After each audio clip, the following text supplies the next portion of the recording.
In this unit, Unit 10, we examine the final phase of the Peloponnesian War, which is called either the Ionian or the Decelean War. And as you can see from my time brackets, we're looking at the last 9 years of the war. So just a quick recap. The Peloponnesian War began in the year 431 BCE. The first 10 years of the war were called the Arginousai War. And the Peace of Nicaeus, established in 421, ends this initial phase of the war. But of course, I hope you remember, it was a very unstable peace. There was a problem with many of the allies refusing to sign on, and some of the terms of the peace agreement were never fully realized. But technically the peace will hold until 414, when the Athenians are enmeshed in Sicily. That's the moment where the Spartans decide enough is enough and declare that the Peace of Nicaeus is dead, and they will begin operations by following the advice of one of the most interesting characters of this Peloponnesian conflict, and that, of course, is the Athenian Alcibiades. As we saw in the last unit on the Sicilian expedition, Alcibiades was responsible for crafting the plan and getting it approved by the Athenian assembly. That is, the plan to basically sail an armada to Sicily and ultimately take on the leading polis on the island at the city-state of Syracuse. But of course, Alcibiades is going to be accused of committing a religious sacrilege while in Athens, and ultimately heads to Sparta. So he turns traitor and heads to Sparta. And after arriving in Sparta, Alcibiades begins advising the Spartans, and he tells the Spartan king Agis, hey, rather than invade Attica every year and then hang around for a month or two and then head back to Sparta, why not set up a permanent base of operations in Attica and harass the Athenians year-round? And, Agis thinks this is a good idea, and the Spartans are going to march into Attica, take control of a town called Decelea, and fortify it. And this will remain their base of operations for the next roughly 9 years. So that's why they call this phase of the war the Decelean War, because of this fortified base that the Spartans will operate out of on the Attic Peninsula. So at the same moment that the Sicilian expedition has come to utter disaster, the Spartans have taken up this permanent base of operations, and this is a very grim time for the Athenians. Now, in 412 BCE, the situation will actually get very much worse for the Athenians when Alcibiades convinces the Spartans that they should reach out to the Persian Empire for primarily financial aid. You have to remember that the Spartan economy was never very robust, and Alcibiades convinces the Spartans that if they really want to go toe-to-toe with the Athenians, they're going to have to do so at sea. And of course, navies cost money, not only for the initial investment in building the ship, but also you have to pay crews of rowers a pretty hefty sum. So the Spartans had nowhere near the amount of money necessary for this. And that's where the Persian Empire, with its enormous wealth, can prove very useful to the Spartan war effort.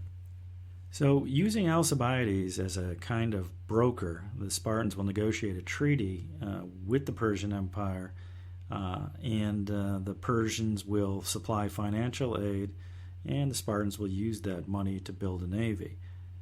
And of course we can see the Persians recognizing that as long as the Greeks are fighting one another, they're not going to be messing with us. And if we weaken the Greeks by keeping this conflict going on and on and on, then perhaps someday we'll be in a position to make a return to Ionia. So, of course, the Persians have their own self-interest to advance. And what we see here is the Ionian phase of the war beginning to unfold, because there will be many naval battles fought in the Ionian region of the Aegean between the Spartan and the Athenian navies. So the presence of a Spartan fleet in the Aegean is enough to get some of those Delian League allies to revolt against the Athenians. The most serious is a revolt that occurs on the island of Chios, which I have circled there in red. And the Athenians recognize the seriousness of this and that revolts like this can be contagious, so they send a strong naval force to the nearby island of Samos, which I've highlighted here in yellow. And the Athenians are going to besiege Chios and try to force a surrender before the situation worsens. So right away you're seeing a whole new dynamic enter into this conflict, where the Spartans, who had never been much of a naval presence, suddenly, with the aid of Persian financing, the Spartans are going to be able to challenge the Athenians at sea and destabilize the Athenian Empire.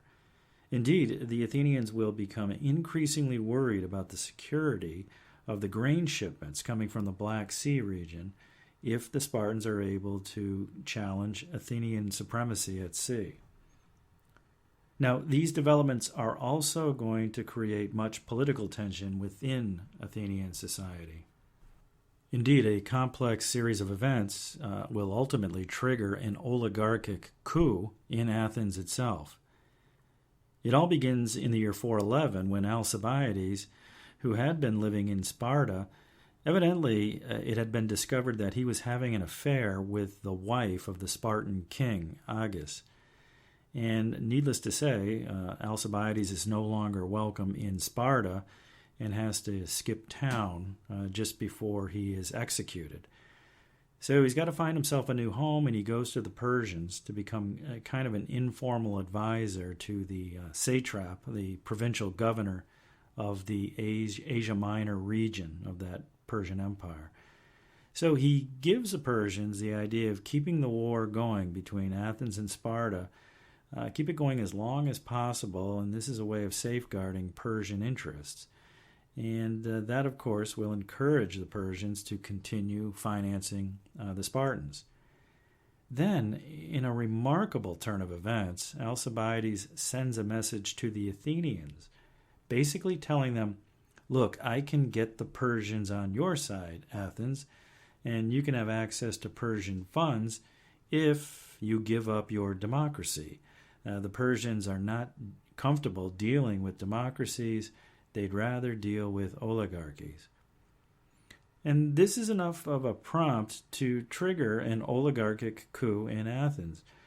It seems that there were a lot of high-powered aristoi in Athens who were dismayed at the way the war was going and blamed the Thetes for the course of events. Indeed, many of these upper-class Athenians, and Thucydides, quite frankly, was certainly one of them, believed that the democracy had gone off the rails, and full democracy needed to be curtailed by an oligarchic revolution, if necessary. So in 411, it actually happens, and for a few months, Athens will be governed by what was known as the Rule of the 400, which was 400 men made up primarily of the very wealthiest and most powerful class, the Pentacosio Medemnoi. But it doesn't have broad enough support. So after a few months of infighting by members of the 400 and a lack of political support by the broader Athenian population, this oligarchic regime collapsed. But it is replaced by another type of oligarchy called the 5,000. And this is much more moderate than the 400 had been because it's made up of a broader segment of society. Primarily men who were made up of the cavalry or the hoplite class, property owners, but basically with a broader set of political goals. However, in both of these oligarchic constitutions, the Thetes are entirely excluded from political participation. Now, this is where Thucydides' history ends, in the year 411. Indeed, the last line of the history breaks off very abruptly. We do know that Thucydides lived to see the end of the war and the defeat of Athens, but he just didn't have enough time to finish his history before he died. So from this point on, when we look at the ancient sources available to continue our story, we look to a younger contemporary of Thucydides, the Athenian Xenophon, who wrote a history called the Hellenica, which picks up from 411, the time Thucydides' history ends, and the Hellenica goes down to about the year 362. So even with Thucydides' history at an end, we can still follow events, and of course Alcibiades is going to continue to be at the center of events. He is recalled to service by the Athenians because they do recognize he does have military skills, and he's put in control of an Athenian fleet, and relatively quickly he wins a very, very important naval victory at Cyzicus in 410. And of course, this victory would not be possible without the efforts of the Thetes, those Athenian sailors who are based with the main fleet at Samos. So after this victory, the Athenian Thetes on Samos will demand that full democracy be restored at Athens and that the oligarchic regime ultimately be abolished. Now, ultimately, this rule of the 5,000 will agree and will comply, and Athens will return to full democracy. But one of the unfortunate byproducts of this, though, is that after their defeat at Cyzicus, the Spartans seek peace, and the Athenian assembly, now restored to full democracy, and evidently feeling a little belligerent, rejects the peace overtures from Sparta. And this could have ended the war, but it doesn't, and this is going to be a fateful decision for the Athenians. So from the victory at Cyzicus, the Athenian navy is going to go on to a string of subsequent victories, and Alcibiades is going to be instrumental in these victories. And he is commanding a fleet, and he will secure for the Athenians both cities on either side of the Bosporus, leading into the Black Sea. And this is an important area for the Athenians because, of course, the Bosporus is a very narrow passage, and the Athenians are reliant on the grain shipments coming out of the Black Sea down into the Aegean. And if the Bosporus was ever closed off to Athenian naval traffic, then the Athenian people would be in a very difficult position, facing certain starvation. So when Alcibiades is able to secure this area, he does really advance the cause for the Athenian war effort in a big, big way. And of course, the Athenian people are grateful to Alcibiades, and he actually returns to the city. And he is greeted with an enormous amount of fanfare by the adoring Athenian people. Now, there are other ramifications that will result from this string of Athenian victories, and chief amongst these is going to be a waning of Persian support for the Spartan cause. I mean, nobody likes to back a loser, and the two key satraps, again, the Persian governors in the region around Asia Minor, feel like, throwing money at the Spartans is not such a great deal, after all. And this is potentially a very dangerous development for the Spartans because without Persian cash, there is no real Spartan navy. So things are pretty tough for the Spartans, but as is the case throughout this war, things will turn around pretty abruptly, and that turnaround begins in 407, when the tide does begin to turn against Athens. In 407, the Spartans appoint as navarch, or admiral, a warrior named Lysander, who immediately begins to influence events. Now, Lysander was born of an impoverished, noble Spartiate father, and likely his mother, though, was a helot.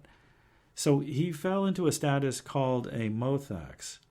And although not a full Spartan, he was allowed to take advantage of any opportunity for advancement. And we might imagine that this unconventional background may have lent itself to the development of an unconventional outlook, which could successfully challenge the Athenians.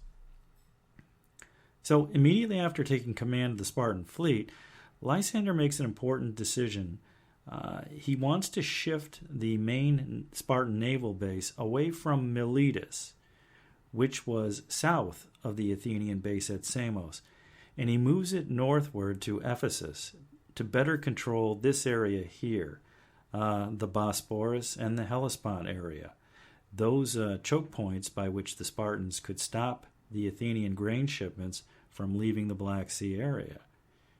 Next, Lysander reaches out to Cyrus, the new Persian satrap of Asia Minor, who happened to be the youngest son of Persian king Darius II. Cyrus and Lysander have a meeting and they hit it off right away, and Lysander is able to convince Cyrus not only to continue to support the Spartan effort with Persian gold and help maintain a Spartan navy, but Cyrus also agrees basically to double down and to give pay raises to all of the rowers in the Spartan fleet. Now, I should point out that there is an economic angle to this because there's a lot of labor out there waiting to find out who the highest bidder is. A lot of guys who are looking for good-paying jobs as rowers, and they know that they can choose between the Athenians and now the Spartans. So the fact that the Spartans are paying top dollar this does cause a lot of these rowers to work for the Spartan side. And pretty soon, Lysander has more than enough rowers to expand his fleet. And Spartan fortunes begin to recover at the Battle of Notium in late 406. Here we will see that Alcibiades, who is technically in command of the fleet, he leaves his position. He goes to another location to coordinate a broader strategy with some of the other Athenian admirals. Now, the problem is that Alcibiades leaves in command of the fleet, not an experienced admiral or even a captain, but he leaves his own helmsman in charge, somebody he trusts. I believe his name was Antiochus. So he leaves this relatively low-ranking guy in command of the entire fleet, and he tells Antiochus that, whatever happens, don't go out and seek battle.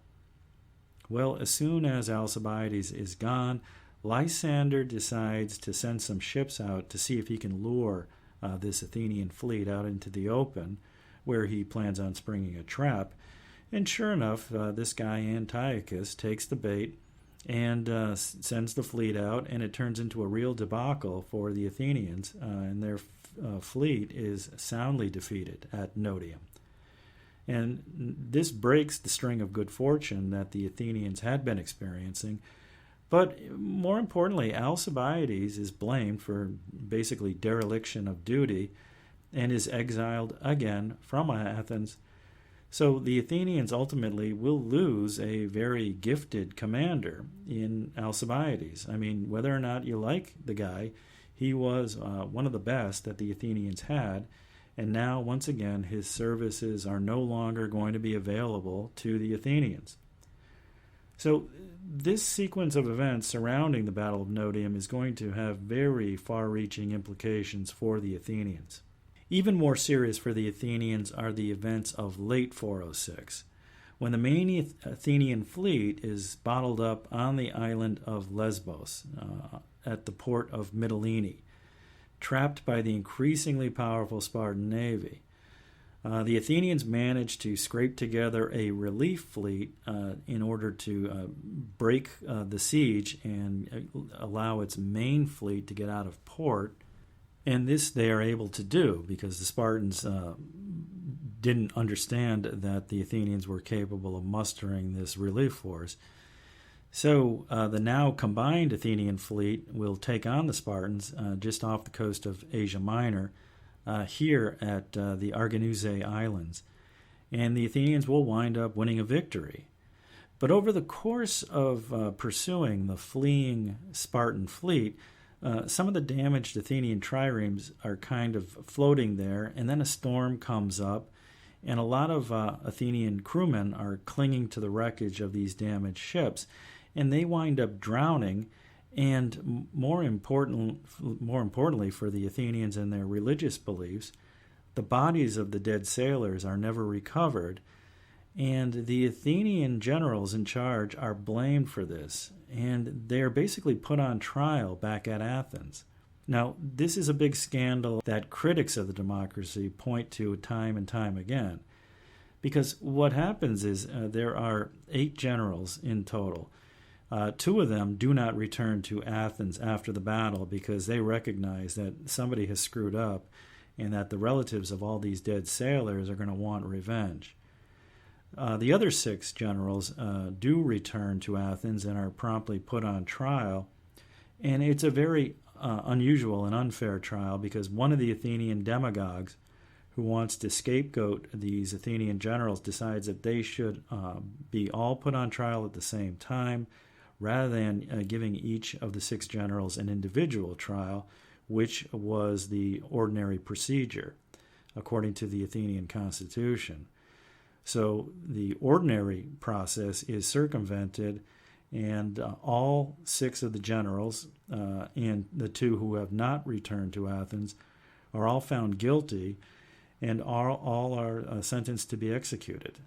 And the 6 who had returned to Athens are promptly executed, and the other 2 are sentenced to death in absentia. So it was a really devastating scandal for the Athenians.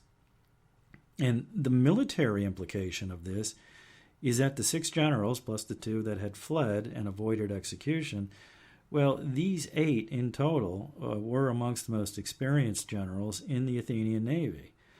And in one stroke, the Athenian assembly has deprived itself of some of its most experienced commanders, just as things are heating back up in the Aegean. So as the campaign season opens for 405, the Athenian navy is commanded by some rather substandard figures who quickly establish a reputation for being rather timid and lax in their discipline. And this will contribute to the ultimate end of the Athenian navy.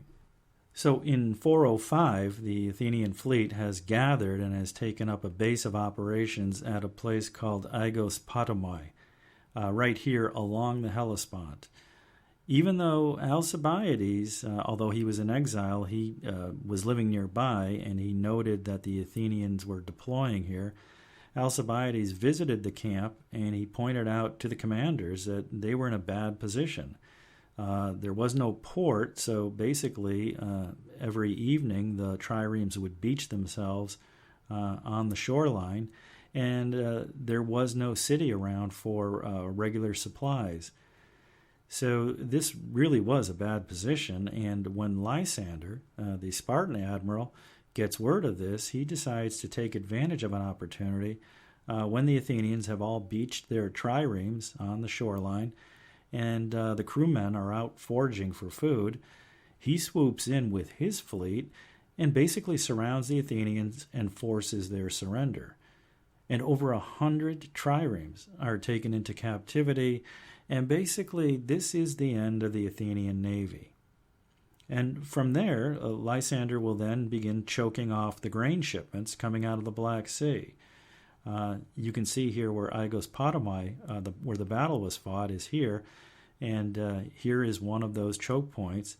And Lysander is able to deny the Athenians their food supply, and with a lack of food, a lack of navy, the Athenian war effort can no longer be sustained, and the Athenians are going to ultimately negotiate a surrender with Lysander in 404, and that, of course, will bring this 27-year-long conflict to an end, a conflict that had torn the Greek world apart.